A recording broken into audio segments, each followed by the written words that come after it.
It's 17 little bitty degrees above zero this morning. Yet here in this outdoor swimming pool in Irving, ladies are swimming. Miss Rosinka, I think you're in charge of this madness. Pardon me, ma'am, but are y'all nuts or something?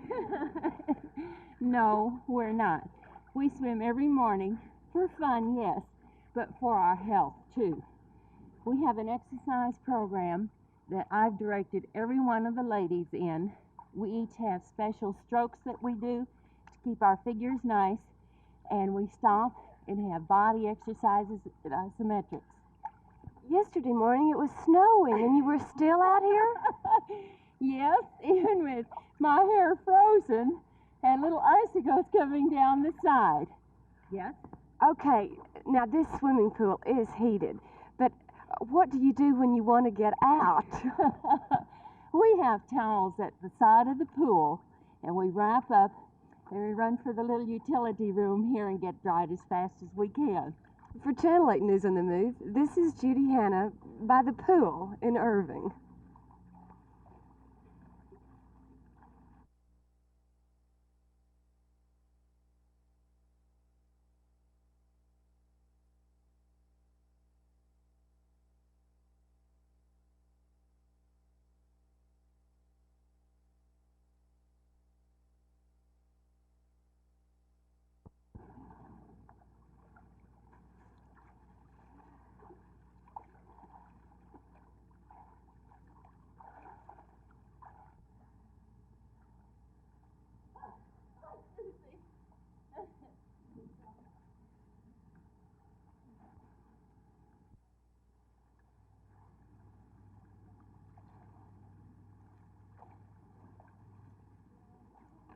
These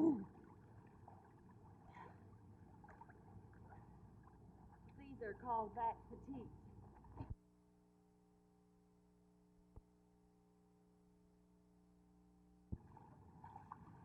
We got to dream up nose exercise. Yeah. You're right, Sue.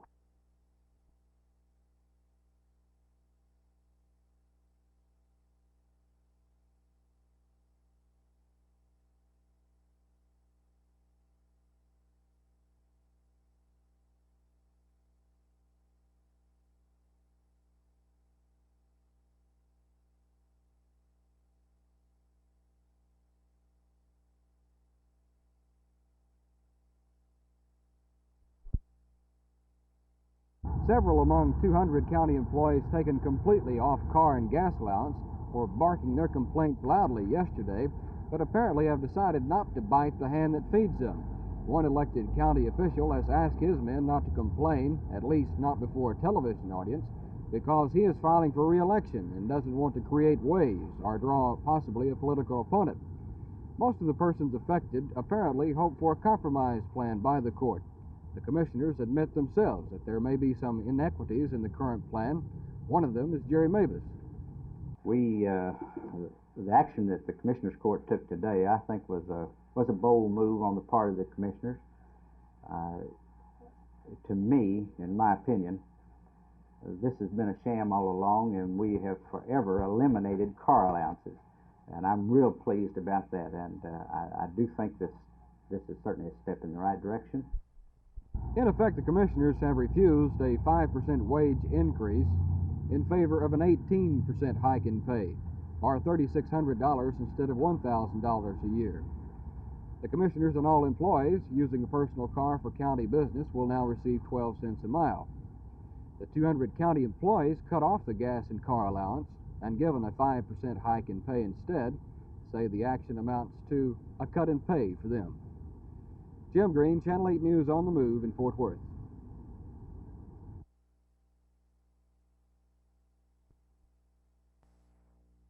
I have tried to contact the mayor numerous times by telephone to set up an appointment.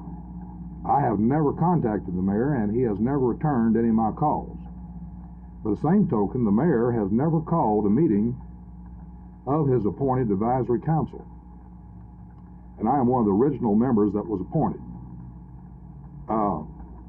We feel that there's possibly no use for the Mayor's Advisory Council, and it's a paper council. and possibly that the council was appointed more for political motivation on the mayor's purpose than any other reason. Now, when you say we, are you speaking for the entire council? No, I'm speaking for various and sundry members, but for their names, I'll let them speak for themselves. Are you We can change the we to I. Are you angry enough this morning, Mr. Hughes, to start a recall on the mayor? Absolutely not. I feel that the citizens of Dallas elected Mayor Wise, and he has a term to serve, and that's it.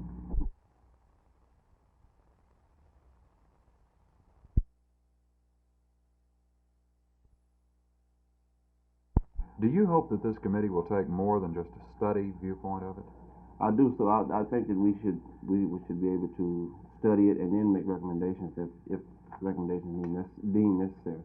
And these recommendations would be in the form of not trying to take anybody's position, but to the point of trying to be helpful to this jail systems in the Tarrant County area. In other words, you want more than just a passive role in Right. operations. We don't. I don't think that this committee should function for the purpose of just meeting to meet. I think it should be something fruitful to come out of the what do we do.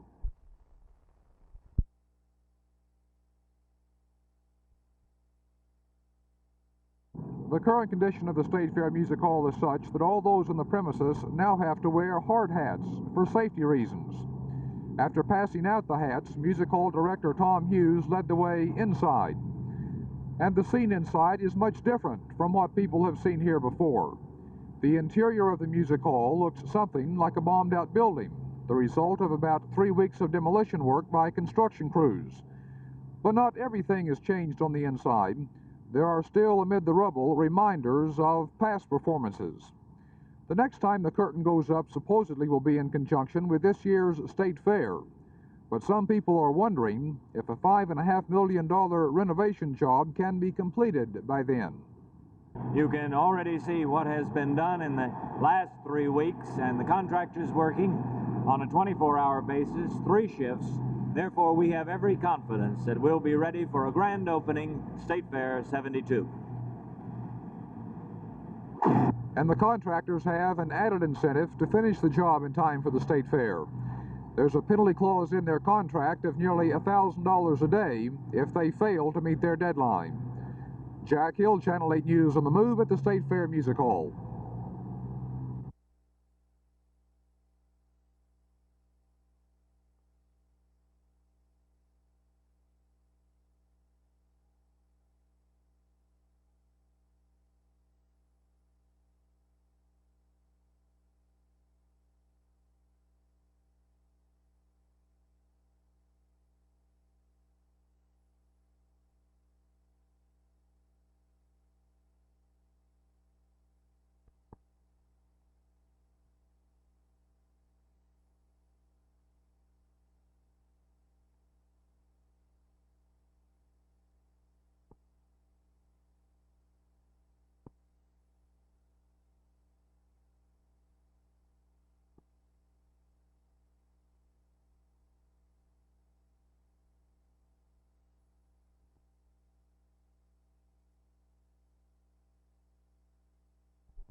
Club America,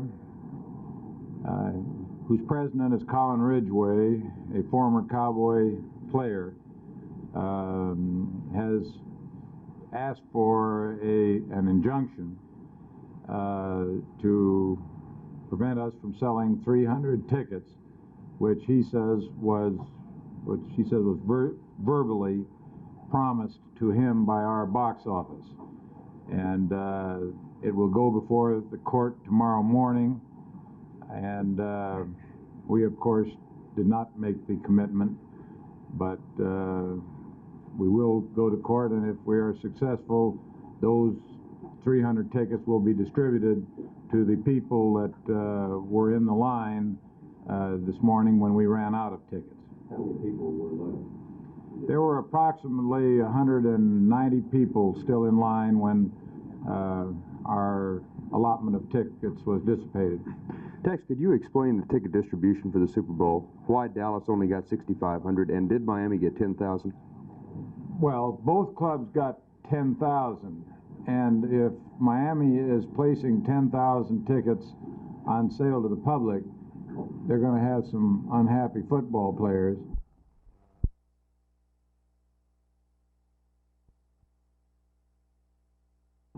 I know that he does call people quite often when he's watching the game, and I don't know that he would probably watch our game since it was so early back in Washington. I assume that was the reason that he called Shula. He watched Shula's games.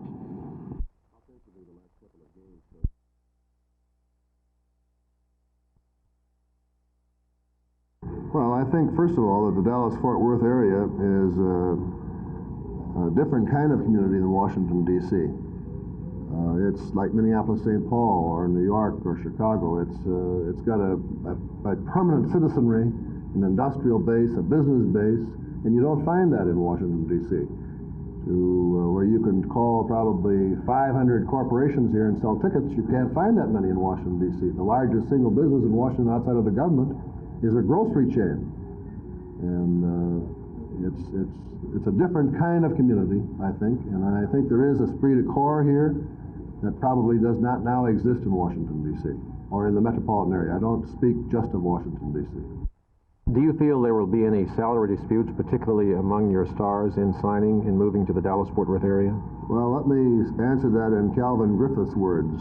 And he said that he lost money last year, and that was the paper as I read it coming down here this morning, and that he was sending out cuts to the whole team.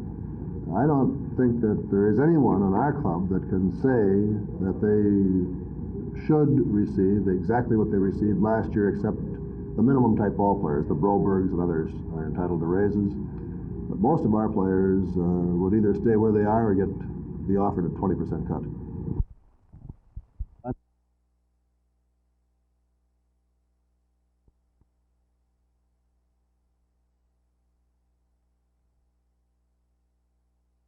National conference. It will be